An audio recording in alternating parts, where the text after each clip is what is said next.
Good morning and welcome to the Foster Swift Sports Talk podcast. I'm your host, Dave Russell, alongside my two co-hosts, Charlie Sarche and Tony Delamonte.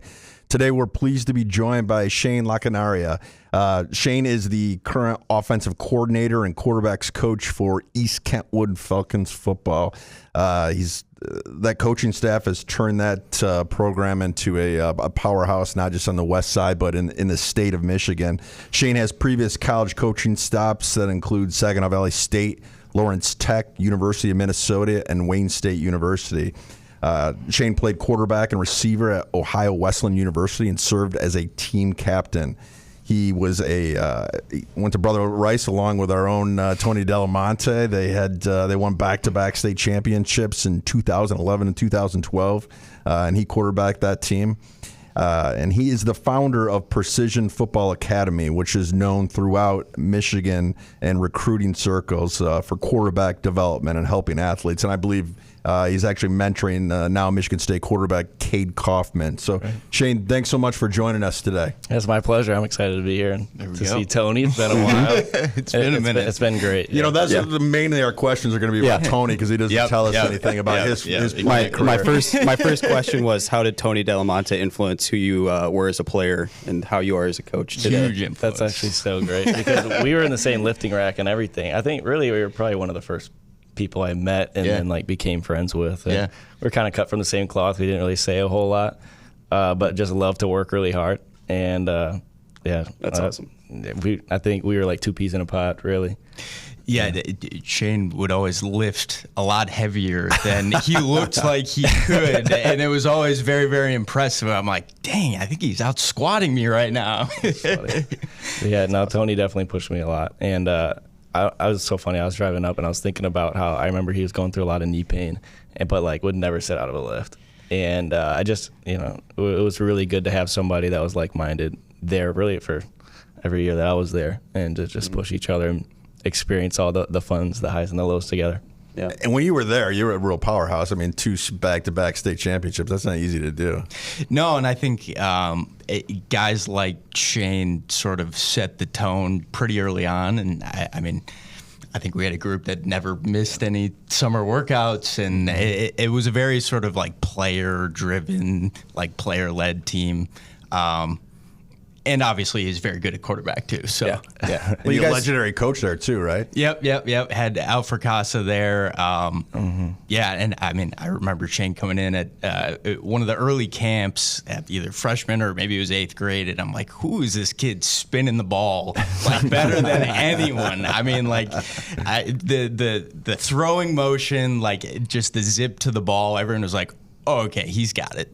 Yeah, it was pretty special. I mean, I remember when we got there, like our class was just packed. We knew like how good we could be, and I think we were like delusionally confident, but we were that good at the same time. Yeah. And we kind of just made it our goal. I remember like sitting after all of our practices, we'd sit around for like an hour after and just talk about like how good we're gonna be and like how committed we're gonna be, and like we just lived out what we said.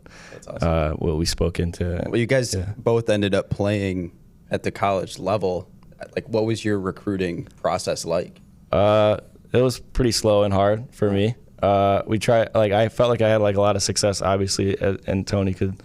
We both had a lot of success on the field, but not a lot of guys wanted a 5'9" pocket passer. So the recruiting was challenging, and then I kind of had like a spectrum of opportunities of like walk on at like a dream school or go somewhere that you can hope to play early.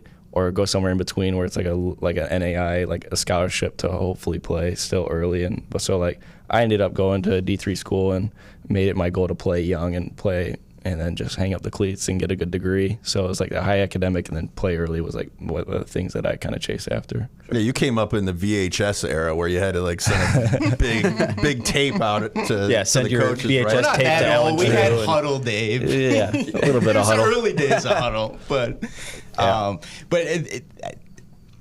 for when you went to play.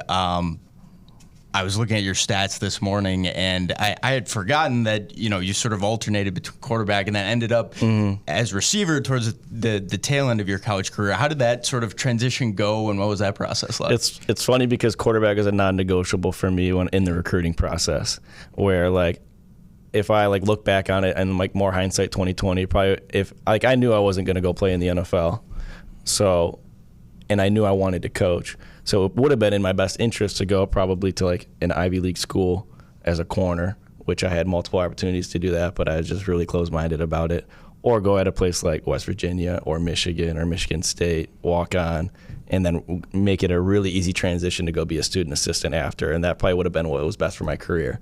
But I wanted to play.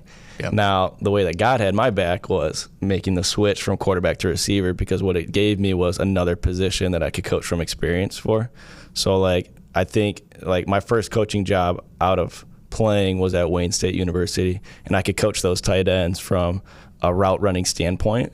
And then I got to learn from now Grand Valley, their head coach was the O-line coach there. So I got to learn like run game, pass pro, stuff that I had no idea how to do, while still being able to help coach the kids from a standpoint that I've actually done it. So if I didn't play any receiver, then I wouldn't have been able to do that. So God had my back, and I was pretty average in college. Like I was okay. Like I started most of the games from like sophomore, junior, senior year, but I didn't win any honors or anything like that. But I was a reliable guy. Hey, there's not many people that can say they played quarterback and receiver in college. So did they have you at slot or on the outside? I was in the slot. Okay. Yeah, we were pretty we were like a 10P, high RPO, like quick runs and quick passes team. So I got to touch the ball a lot. So that was fun. Hey, I feel like having that receiver knowledge too makes you a better quarterback. Definitely. It was funny too, so as a quarterback, you're always taught like people are looking at you, and like when like the team needs somebody, they're going to look at you, they're going to feed off your energy and all that. And then I always like took it in as a quarterback, but when I made the transition to receiver, I found myself doing exactly that. Looking at the quarterback. Yes. Even though I felt still like I was like a leader of the team, I still found myself doing that. And so it was pretty cool to be able to live again, like just through that like lens, and play receiver. I think it has helped me a lot in my coaching career, like a ton. So at what point did you realize that you wanted to coach after you were done playing? I think I knew that when I was in high school still. I had a mentor, Coach Rich Pop, who's the offense coordinator at Rice now. He was our JV head coach. We were undefeated that year. I don't think we played a single game. That was a one-possession game. I think we were out in the first half every single game. Yeah, we were really good. He was a very good coach. He still is. And he put me in positions to speak in front of kids and to like coach even when I was uncomfortable doing it. And I think through that mentorship, when I got more comfortable, I knew that's what I was going to do. So he was a huge, and still is, a big mentor in my life. Well, I've gone to a few of your camps, and Cheyne runs very impressive camps over there on the west side. Thank you. And actually all over the state. Yeah, we're getting around But I a mean, little you bit. look right at home when you're talking to these guys. Yeah, it's funny that you say that, because Danielle saw me for the first time more recently, like speak to like a larger group, and then she said that same thing. Yeah. And I when I was thrusted into those positions for like the first few times under Coach Pop's tutelage, I was extremely uncomfortable. Yeah, my brother making fun of me on the drive home and things like that, and like my dad, like they couldn't help it, like it was bad. But like I got to learn so much of that, and like the first time that I was a coordinator and addressed like the whole team, the first like all of those things, I was so much more equipped because of Coach Pop. So he knew what he was doing. Like he's getting like helping me grow through like being uncomfortable, and it's definitely helped now that I'm whatever this is 10th year coaching. Yeah, it's kind of crazy. It's kind of flies by, but but awesome. Yeah, he's helped me a ton grow. Yeah. So what's the process like? So you went to a smaller school, like you said. You know, it wasn't a big school where guys sort of walk into student assistant jobs. So what's that interviewing process like? Are you sending out resumes to every school across the country? Like, how does that work? Certainly felt like it for a lot of it. Like it felt like the recruiting process all over again, to be honest. And I think a lot of things that helped were like the state championship runs that we made helped a lot. And then my brother was a big time recruit the year after our class. And most of the people that I reached out to, even if they weren't hiring anybody, would hit back like, you know what, I remember you and your brother, and we'll let you know if anything opens up. So like I graduated in December from Ohio Wesleyan. So I graduated a semester early because I wanted to go try and find a GA job and like build up some scratch through like coaching, training quarterbacks, so that because I knew I was going to take a financial hit wherever I landed. So I'm trying to like get stuff together to go. And I didn't land anywhere for like that winter. Like I was volunteering a little bit at Saginaw, and I made some trips down there. But then Wayne State popped late in like July. And I was just really fortunate. They had a lot of turnover and like Coach Wooster just recruited Corey. And I just still had his email from when we had reached out then, and I just hit his email, and he ended up getting back to me late, and then interviewed and got it. And you were tight ends coach there? I was tight ends coach there. Yeah, I got hired so late. He had a full plate, so he basically ran the tight ends room and the O-line room, because that was my first coaching gig, and then he hired an ex-player, and we were both just super green. So he pretty much ran the tight end room and the O-line room that first year, and that was pretty tough. But then he pretty much handed the tight ends to us and mostly me after that. So like going into like that following spring when we got our feet under us a little bit, it was tough. He was grinding. I learned a ton from him. So how did you end up as the offensive coordinator and quarterbacks coach at Kentwood? The connection there was Coach Spence, and that one was a really hard decision. But the whole reason why Danielle and I decided to leave college football was because we were hoping that I could still live out what we both believe that I was called to do, and that's to coach and to mentor kids, but hopefully be more present at home.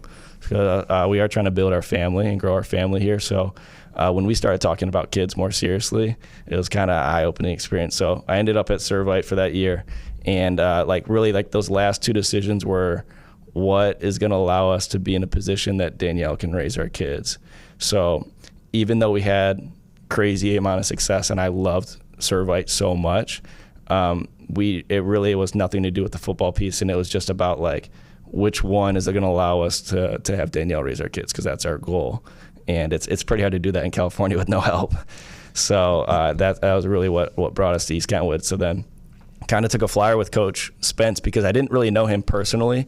We had a mutual friend in Coach Dan McCune, who's the defensive coordinator at Saginaw when I was there. And he actually called me first, like basically laughing at me on the phone. He's like, "You ready to come back to Michigan?" I was kind of upfront with Coach, like, I really love what I'm doing here. And I just want to be transparent about that, but I'd love to just chat with you. And after the interview and everything was going well, I had to reach out there were two of Corey and I's really good friends that played for him, Jalen Embry and Avante Maddox. And so both those guys, I had to call them, what is Spence like? I know he's a really good coach, but I need to know the kind of person he is, because Chris Reinert, the head coach at Servite, is just an incredible human being. And it pained me to leave there. So I just needed to know I was still going to go work for a really good person. And they're both no, you'll love him, you love him. I knew I was going to be okay when I got in. It was probably the first or second day, and we got a lot of things to figure out because we barely know each other. We're trying to get to know each other and what we're going to do here to build it. And he's only been there it couldn't have been maybe a month. And it's we're talking ball and getting everything figured out, and the bell rings, and they're he's like, "Oh, we got to go in the hallway." I'm like, "Okay." And we go out in the hallway, and I'm seeing kids that are not football players come up to this guy and dapping him up. And Spencer's like, "Oh, how did that test go?" Or how did it go with that one teacher? Not football players. That's and cool. I'm like, okay, this guy's got so many things to worry about right now, but it's just he's a good guy. And I knew we were gonna be okay there. That was the most assuring thing. It was either the first or second day I was there, and that's when I knew it was gonna be all right. So how long have you been with East Kentwood now then? 2.5 years. So this will be year 3 coming up. So we got there in January. And obviously you've had a pretty incredible turnaround. That team is, like we said, starting to be a powerhouse, not just in West Michigan, but the state of Michigan. I appreciate that. Talk about just some of the success that you've had there, some success stories. Obviously, you kind of mentored Cade Kaufman, who's now at Michigan State. Can you just kind of talk about, that season and where you guys got your success? Yeah, last year was a ton of fun. I try not to get emotional because that senior class was pretty special. Just a lot of really, really good people. And we did feel we took that group, somewhere that probably a couple of years ago they never thought would have been possible. If I remember right, they'd won one game total their freshman and sophomore year on freshman and JV. So that group didn't have a ton of success. And but they talk about a group that just bought in culturally, and all the demands that coach and I would ask of them, they did it. We had one O lineman over 6 foot. Oh my God. Wow. Like, but those guys were like a nasty bunch. Like, I love watching them. Like, and there'll be clips that we have from that season that I'll carry for the rest of my coaching career, and like just how to do things. And like they did it. Like there had to have been. They put a lot of time in. I should just say that they just put a lot of time in. And then you got guys like Cade that really, at the quarterback position, there's so much leadership that needs to be done. And he's just a guy that his work ethic and like the way that he is demanding but not demeaning, and gets anybody from any walk of life to follow him. He was a huge, obviously, part of the success outside of being a great quarterback. And then you got guys like Mighty, who you would hear like things like about like, oh, like you won't be able to get through to this kid, and like he was a special one that I have a really like great relationship with. That I think him, the mentorship was less on the field and more off the field, and like just helping him grow up. And like we've had tough phone conversations and like face-to-face conversations, or like holding him out maybe for like a quarter and things like that, but just trusting it. And like I think he's done a ton of growing up, and I hope he has a lot of success at Tiffin. Like just a lot of guys like that. The stories are endless. You got Owen Vanderveen, who's on a full ride scholarship at Penn, and his home life isn't the best in the world, and he was a kicker before we got there. It's just like is a really, really cool group. And guys need to like make a movie about these guys. It was fun. It was a lot of fun. You know, we wish we would have finished the season with a win, but it was a ton of fun. You know, undefeated at home was great, and it was definitely some special memories from that year. Yeah, it was a lot. It was great. How some of the college coaching stops sort of helped you progress your coaching career to where you are now and helping these guys out? I mean, is it obviously there's differences between college and high school, but you know, what are some of the things that like transfer regardless of level? Shoot, a lot. Like, I mean, I've just been really fortunate to be surrounded by a lot of great coaches. I mean, like Coach Wooster was my first boss. He's head coach at Grand Valley, and he's regarded as one of the best O-line coaches in the Midwest. Like he's a really hard worker. He's very organized. He's really knows how to like run a room and set like a culture. So you get guys like that, and then you get even like Coach Spence. I think in terms of the thing that I probably learned most from him was like how to handle each case by case. Whether like if it's a kid with an excuse for missing a workout, so like how to still uphold a standard but have like grace with kids. Like he's really, really good at that, and I'm always just like seeing how he's talking to each kid. So I think relationships is something that is really, regardless of level, you're gonna get and learn how to do that. I was always told when I was in college that I was a great recruiter, and recruiting is just relationships. So I think a lot of that is what is translated for me as a coach, is just how to like get somebody and meet them, connect with them.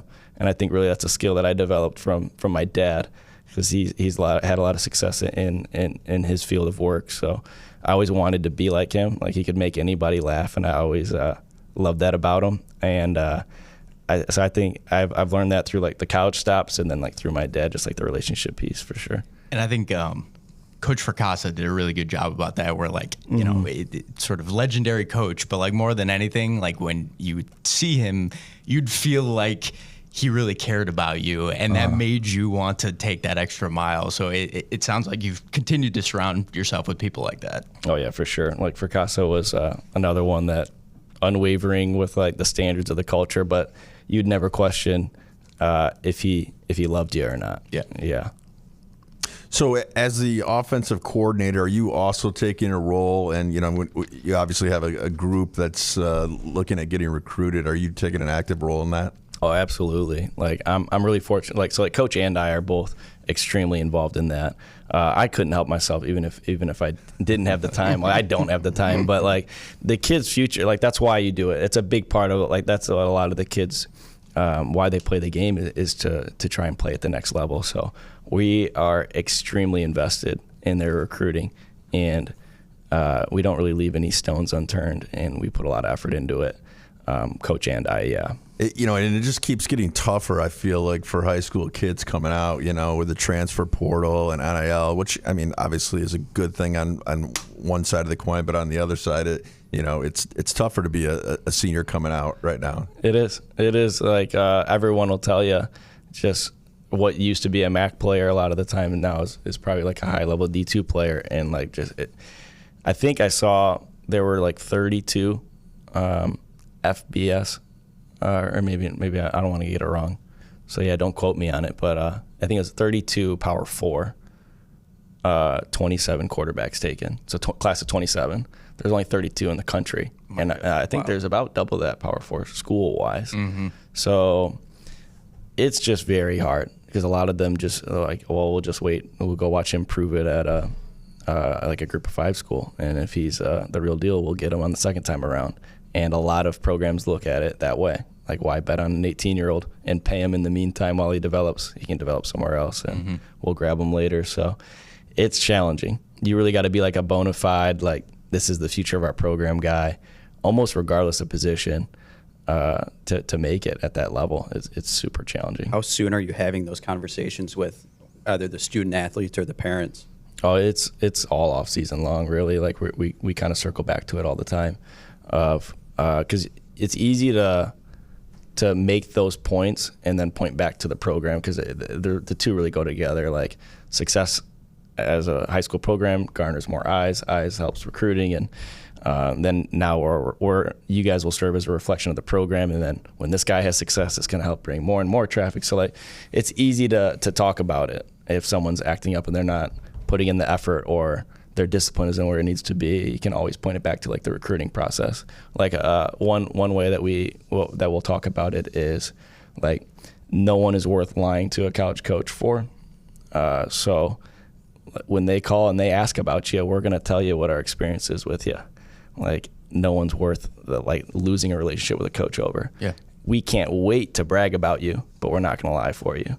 So it's really easy to talk about guys like Stephen Donovan Jones and Cade Kaufman, who you'll ramble about them, about just how incredible they are as people, their work ethic, their leadership, how special and instinctual football players are. But in the same breath, if somebody's asking about a kid and I have a relationship with this coach, I'll let them know. Like, yeah, this kid, his attendance wasn't really good, or sometimes he doesn't like the weight room that much. Like, we're gonna be honest. We have to, because it's the guy it's the next class that's counting on us to be honest too. And so like, they get it. Like, that's like a way that we can talk about the recruiting process with the kids, but point it back to success on the field now. So for those student athletes that aren't fortunate enough to be playing for you and get that tutelage, what advice would you give to them going through that process?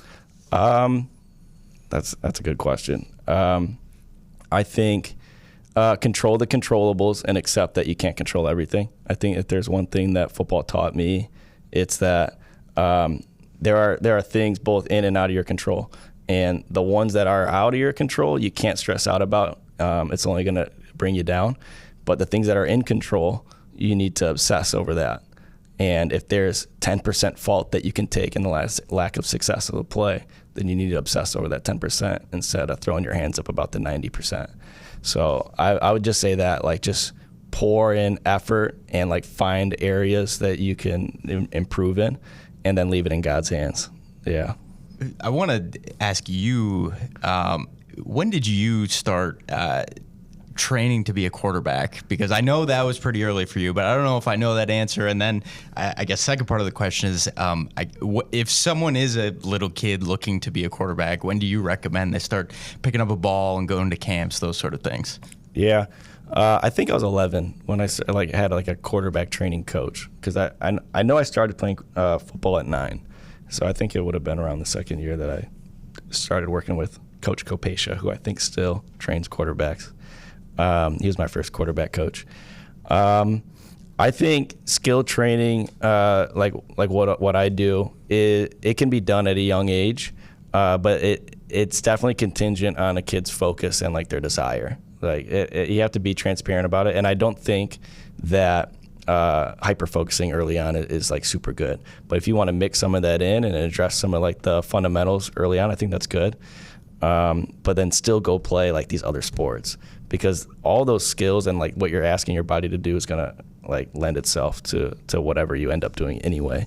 And burnout is a real thing. Yeah. So you don't want to specialize too soon. Like I don't work a ton with younger kids, But when I do, I always just make sure like you have to make them smile a few times while you're there, because that is a serious concern, the burnout stuff, because it's a stressful game, and it's what makes it fun and makes it the best game in the world. But it's a stressful game, and training can be hard. So if they have the focus for it and the desire, and they understand like, okay, I'm doing this because I have like these goals and this is going to directly help me, then I think you can start pretty young, like 11, 12. Yeah. So we mentioned that you were the founder of Precision Football Academy. Just kind of plug that a little bit. How did that get started? Where's it at? Yeah. Started as quarterback training. That was something I've done since Coach Pop gave me essentially some of his clientele to work with. I think I would have been a junior in high school going into my junior year. And then there were even some seniors that I was training. So like he helped me there. So in the quarterback training space, that's how it started. And then I call Coach Reggie Wins of Rising Stars. That's like my uncle. And I helped him, or I saw him grow Rising Stars from a quarterback receiver DB training space to like the recruiting monster that it is now.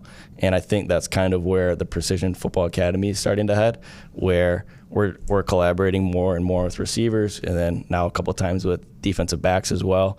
And that's really how Rising Stars started. And then now it's like, oh, this is a place where as a receiver I get to work on my press releases live, or otherwise I don't have any access to that. So it turns from that into now a bunch of like the most competitive, most serious guys are all training together. Now coaches want to see like what these guys are about, and like it turns into more and more into recruiting space. So that's kind of the direction I think it's going, is something more like a Rising Stars. Yeah. But it started and will always be at its heart. Like I love to train quarterbacks and mentor, but most importantly quarterbacks. And that'll always be like what, that's my area of expertise. Yeah. Well, you have those like media days. You've done a few of them where you said like Alan True come out, because Alan lives on the west side. And so they get some, recruiting coverage there. Yep. And a few others like the D Zone, 24/7 Sports. They all show out. And you've got the wide receivers there, and the DBs, and the camaraderie is just so fun to watch. Yeah, it is. Especially you mentioned Donovan Jones. You can't help but hear him when he's out there, and it's really fun to watch. Yeah, I think offering the kids a competitive space and then an opportunity to have like a word out there with media is really helpful for the kids. And then it's kind of on me to make sure that those events are like, I've only done those as invite only, and that's for a reason. It's to create the best product to keep the media coming back, but it's also for the kids. Like if I have a kid that can't really hang out there, then those equal wasted reps and lulls in energy, as opposed to when you got guys like Donovan Jones out there consistently and every rep feels like a meaningful rep. And then Alan True leaves the event saying, hey, anytime you can do something like this, I'm in, and you just let me know. So that's kind of where my job comes in, is to make sure that it's a quality event. And that's why we've done it the way that we've done it, invite only. It's not to shut people out. It's to make sure that it's a product that's worth every time that it's posted, that it's going to be done, that people want to come see it, and that it's not a money grab or anything like that. How can athletes, get in front of you and, reach out to you and get noticed enough to be invited to something like that? Yeah, I think similar to almost like, it feels like a college coach again, is like a recruiting process is like, okay, what is this kid's tape like? And then are like their aspirations realistic? And then I think like I'm pretty, like my DMs are open, to be honest. Like I had kids reach out, and then I lean on, so Nate Carson is the receivers coach at West Ottawa. He's helped run a lot of what we've done that's anything bigger. And like he has a really good pulse on like the area too. So I'll ask him like, what do you think about this kid? And that's kind of how it's been so far, is like just kids will reach out and we'll let them know like yes or no. But yeah, I like to look at tape, and then I'll also ask Alan like, hey, have you seen this kid? What do you think about this kid? Or Alan will say, hey, if you can, get this kid here.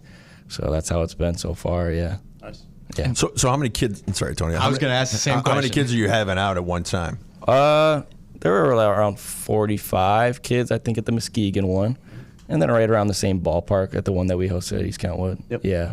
And when are these usually held? This year, I think we're going to do them, or try to get them even a little bit earlier, because we got the indoor going up at East Kentwood.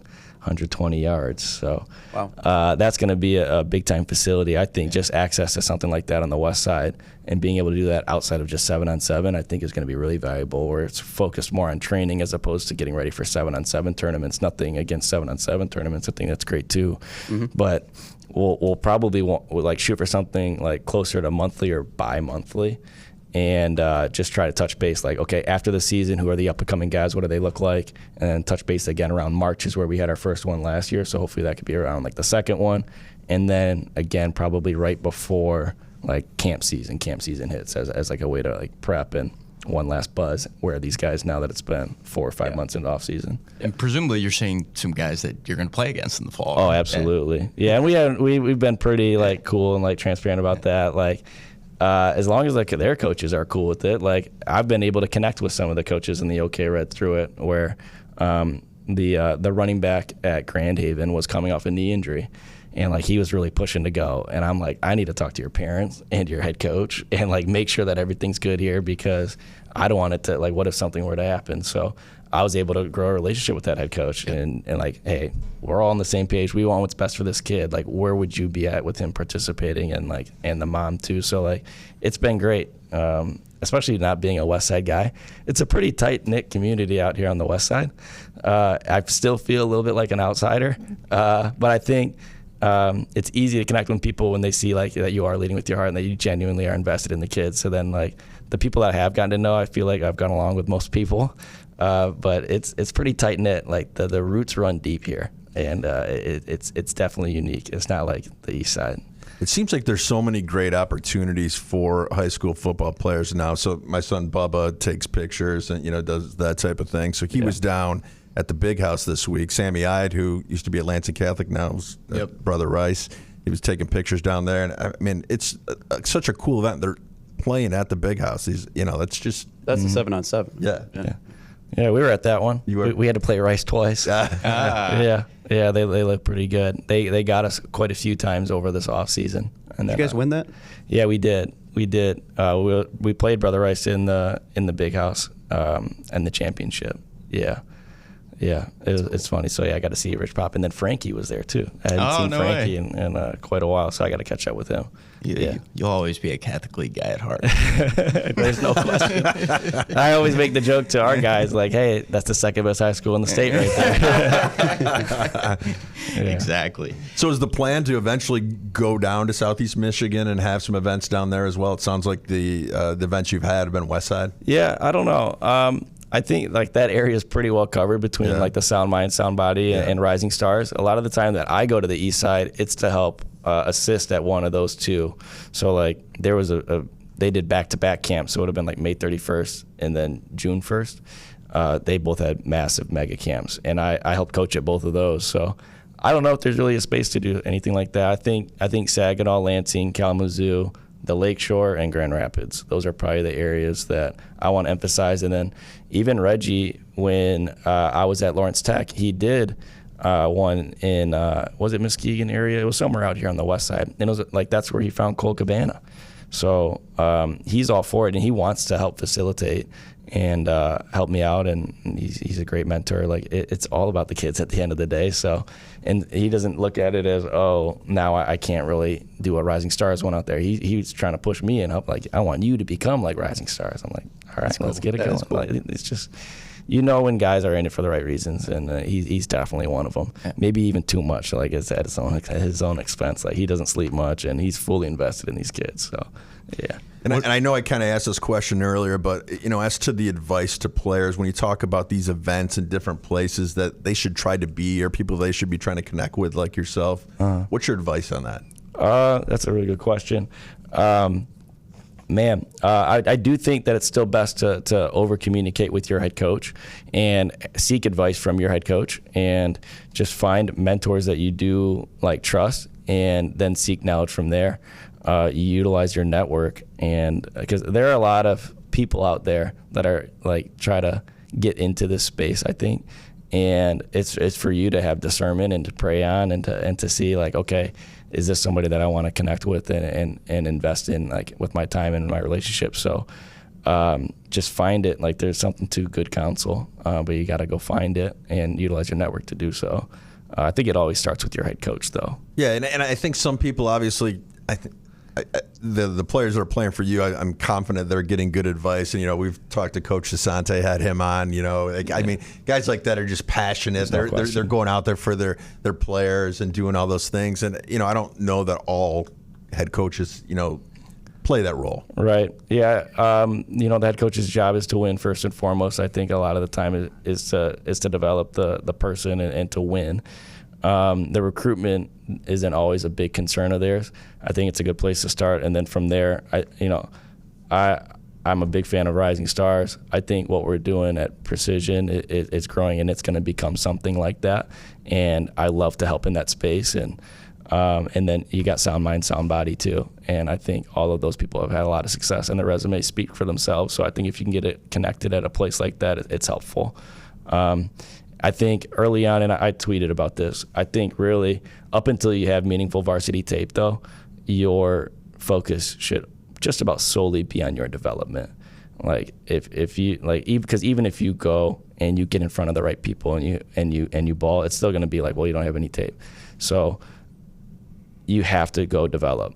So surround yourself with a coach that you believe in, and get yourself a strength coach, build up your body in the weight room, get faster, get bigger, and then some type of skill development and getting used to being in competitive spaces. So that's what you're doing until you got some tape that is meaningful. Yeah. Basically get a hold of Cheyne. If you're a quarterback, absolutely. So as we're getting close to wrapping up, I'm curious, just players to watch, either that are going through Precision Football Academy right now or on East Kentwood for the upcoming season. Just who do you have your eye on? Yeah, every one of those guys at East Kentwood. Yeah, we've got some tough quarterback battles to figure out, and it feels like we got a quarterback in every dang class all the way down to 5th, 4th grade. So we do have, I think we're going to have a handful of Division I guys out of these 6 or 7 that there are. The first name that came to mind, though, when you were asking the question, really there's 2, would be Odin Spencer and Braden Tillman. Odin Spencer, I don't think I've spent as much one-on-one time with anybody else as I have with Odin, and he was somebody that hadn't played the position until a little bit later in his playing career, but he was a multi-sport athlete, and he's grown probably faster than any quarterback that I've seen grow. And I mean, parents coming up to me, coaches coming up to me, I think he's going to be a really, really good recruit, and he's a 4-year starter at a winning program. So I think he's got about, right? He's a 2028. He's got about half the MAC, I think 5 or 6 MAC offers now. I know he had a really good day at Minnesota and then at State as well. So there's Odin, and then Braden Tillman, who his dad's brother was a Rice guy, and that was the connection there. So that was pretty cool. I trained so Braden's cousin, he was probably 8 or 9 years old, Josh Tillman. But Braden is 6'5". He's at Traverse City West, and he had some crazy numbers at the Under Armour Combine, and he's got about half the MAC as well. I'd be shocked if he wasn't a Power 4 quarterback. I think if he puts together some junior tape and continues to throw the way that he's throwing right now, he's got a lot of potential. Yeah, those would be the 2. Yeah. Nice. So how's the team going to look in the fall? Good. So we brought 8 of 11 back on defense, and we were the best defense in the OK Red. Offense, we're a little more inexperienced, but we are very talented. So I think I could see it going a little bit more like year 1, but with a better defense, where we were inconsistent on offense. We had some really good games and then some not so good games. And then right around midseason, we started to catch our stride, where we were 7 to 8 yards per play at, I think, on 4 of the last 5 games that we played in or something like that. But we were pretty inconsistent early on. So I could see it being a little bit like that on the offensive side, but I think our defense is going to hold it down. They look pretty good. I think the entire secondary has offers. I think every position the group. Jones brothers? Yep. So you got Donovan Jones, the secondary, I think there's really 5 or 6 of them, but you got Major Barnes, who's a 27. He started since sophomore year. You got Donovan Jones. He's a 27. He started since sophomore year. You got Austin Nelson. He's a 28, but he started as a freshman at corner. And then you got Kenneth Harris, who's a 28 as well. He has some Division I offers. And then you got Jakari Lovelady. Am I wrong? I got to get this right. So Major and Donovan are going to be seniors. They started as sophomores. Austin started as a freshman. He's going to be a junior. Yeah, I got it right. So then Kenneth, he's going to be a junior too. But then you got Jakari Lovelady, who was like a starter 6-man on the basketball team, who made a good run and had a great season. Plays running back and corner, and he's another one that can potentially get some burn at corner. Nice. All those guys are incredible recruits. So that secondary is for real. Yeah, that's exciting. And that's a big reason why we were able to beat Rice twice at the Michigan 7-7. Ridiculous. So we got about 2 months until camp. What are you doing between now and then? Yeah, I mean it's training. It is getting everything ready for our season at East Kentwood. Like it is East Kentwood and Precision take up a lot of my time. And then we talked about it a little bit before. I'll get to go see my family in Hawaii for the first time since I worked at East Kentwood too. So it's been 2.5 years since I've gone to Hawaii to go see them. I got 3 brothers, and then my dad, mom, and then my dad's 3 brothers all live in Hawaii.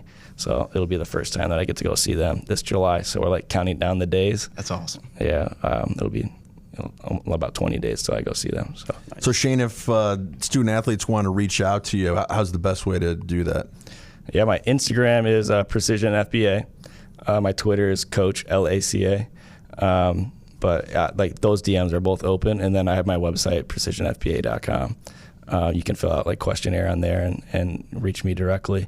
I think anybody that is serious about their development, I humbly, I think I do a pretty dang good job. Again, it just goes back to the people that I've been able to have in my life. I've had some pretty special coaches, and I played the position, and I had success playing it, and we do a good job. I think Braden and Odin, those are 2 of the top quarterbacks in the state, and the only 2 on the west side, and they work with me, and they've grown a ton. So. Well, we've really enjoyed talking to you, and appreciate hearing your perspective and what you're doing at East Kentwood and at Precision Football Academy. Some, I think, big things in the future, and hopefully you'll come back on. Yeah, no, thank you. I definitely would love to, and it's been a blast being here. Awesome. Thank you. Appreciate it. Great. Thank you so much.